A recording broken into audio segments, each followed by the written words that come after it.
Every day of our lives is potentially the day when we are involved in a serious accident. A few of us can't even make it out of the bedroom. Others don't make it down the stairs in one piece. A lot of us manage to cut or burn ourselves in the kitchen. And when it comes to do-it-yourself accidents, it seems there's no stopping us.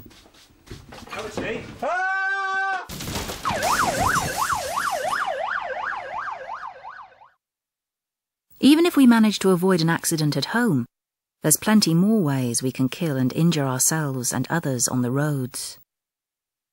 Sadly, many of these will be children.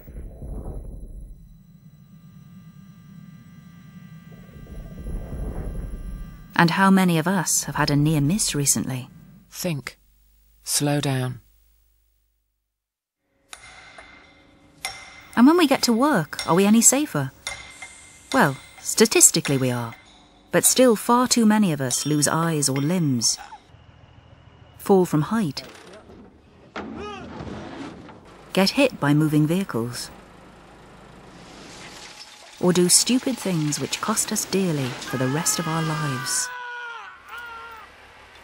But why do we risk being killed or severely injured by an accident at work? It's because we make bad decisions, often through rushing or lack of planning, and rely to a large extent on luck. Every fatality starts with an unsafe act, and according to statistics, 1 in 2 million unsafe acts will result in a death. However, on average, there will be approximately 240,000 near misses, 20,000 minor injuries, and 400 reportable serious injuries, leading up to a death. On the other hand, you can be killed on your first day at work, because no one can predict the outcome of an accident. Unsafe behaviour is a form of gambling. On many occasions we win, but when we lose, we can lose big time. We can lose everything. I want to tell you about an accident that had a big impact on my life. In my hometown, a scaffolder called Joe was working on a construction site about 10 metres from the ground when his mobile phone rang. So he stopped what he was doing to answer it.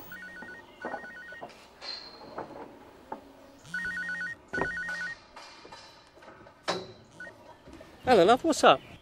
Now this in itself is an unsafe act when working on scaffolding, but as he was loosening the fittings on a guardrail and hadn't yet clipped on his harness, it wasn't the safest place to be taking a call. The head gasket? Oh, you're kidding me. That was Joe's first bad decision.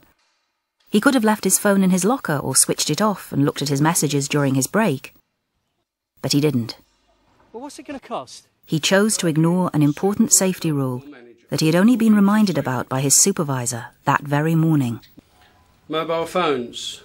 Do not answer your mobile phone while on the scaffold. Move to a safe place of work so you can answer the phone. How much? Well, it wasn't good news on the phone, but it wasn't urgent either. And as he became more agitated, Joe inched nearer to the guardrail, which he had already loosened at one end. Get another quote. But suddenly he saw his supervisor across the site, ended the call and got on with his work. Hang on, I'll have to call you back later. His unsafe act was just one of 2 million unsafe acts where nothing else happened. If only that was true.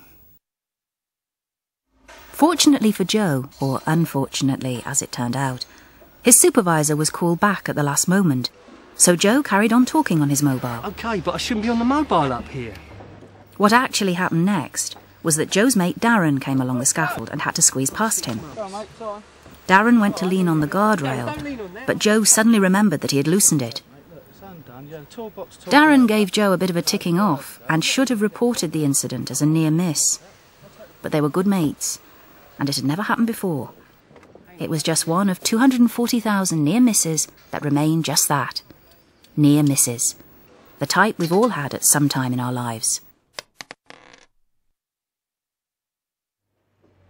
except it didn't quite happen that way. Darren and Joe were good friends. They'd worked together for years, but familiarity can breed complacency.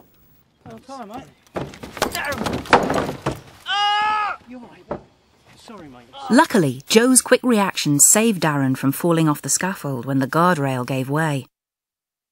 It held enough at one end for Joe to haul Darren back, but at the cost of a painful landing on his knee. Darren, I'm sorry. It was a minor injury, one of 20,000 minor injuries that never become anything else.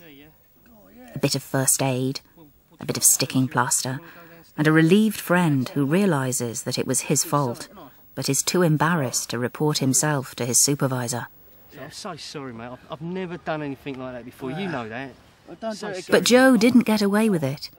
His supervisor heard about the incident and conducted an inquiry.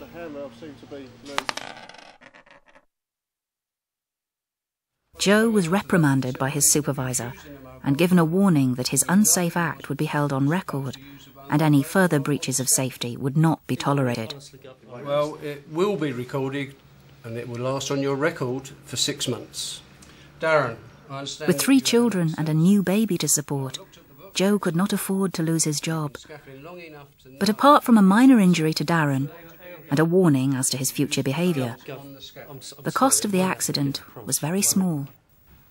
At least it would have been, if that was the whole story.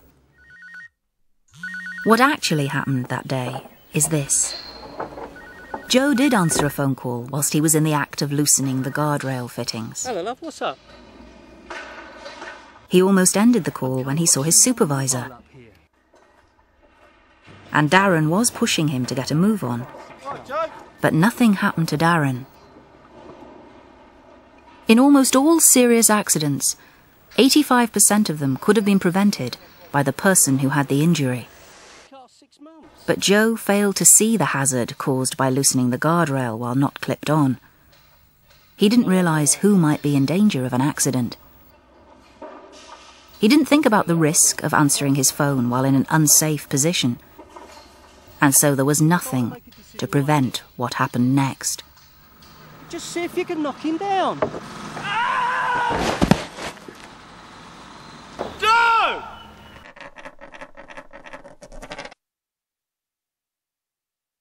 Joe broke both his legs, fractured his pelvis, and suffered a serious spinal injury. But after months in hospital, the doctors managed to put him back together again. He survived an horrific fall, but paid a terrible price. Apart from the injuries which disabled him for life, he lost his income, his freedom, and he couldn't even obtain compensation. In the subsequent legal action for damages, Joe was found to have broken his terms of employment. He had placed himself and others at risk by working in an unsafe manner, despite having been given clear safety instructions which he had signed the very morning of his accident. One bad decision, to talk on his mobile phone whilst working, ruined his life and that of his wife and children, who will have to get by on welfare for the foreseeable future. The medical costs of his accident ran into tens of thousands of pounds, with the mobility costs continually mounting. Had he remained a scaffolder for his entire working life, he could have earned over £1 million. And the cost of preventing his accident? Nothing. Joe's employer did not have a case to answer for in terms of his misconduct. SGB was found to be one of the safest companies in the construction industry and trained their staff to the highest standards. They had carried out a proper risk assessment for Joe's job and given him a toolbox talk which included not using a mobile phone whilst working. Yet they were forced to pay out a record amount in compensation. And you want to know why? Everything about Joe's accident happened exactly as I've already described. He loosened the guardrail fitting. He stopped to take a phone call. Hello, love. What's up? Darren tried to hurry him along. Right, Joe. He got a bit agitated, I don't want to make a decision right now. and he forgot that he had loosened the guardrail. See if you can knock him down. When he came crashing over the side of the scaffolding, I heard him scream. I looked up, and that was the last thing I ever saw. You see, I was killed instantly when the board Joe was holding sailed beyond the safety fence and struck me on the head. And whatever the cost of Joe's injuries, they are nothing compared to mine. I have children who will grow up without a mother, and a husband who will have to cope without me. I know what you're thinking. I was unlucky enough to be in the wrong place at the wrong time. A few seconds later, and the board would have hit the path. A few seconds earlier, and I would have passed by unharmed. The truth is, the few seconds that killed me were the few seconds it took Joe to answer his phone. That one unsafe action set in motion a roll of the dice that happens with every unsafe act, no matter whether it's at work, in your car, or in your home. Where the dice lands could change your life forever. So it's best not to throw it in the first place.